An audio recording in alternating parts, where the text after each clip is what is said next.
Å jo da. Jeg kikker.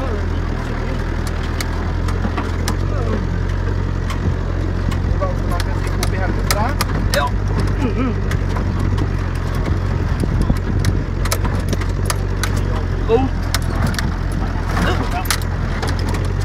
Fisken passerer her.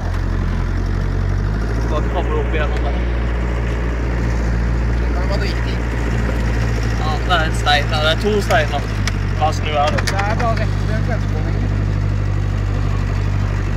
Åh! Hva for en stubbe? Kom an. Ja, kom an. Ja.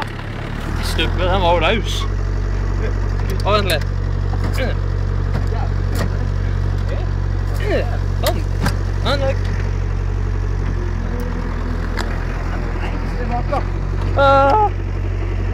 Ja da. Det er fint. Det er flott.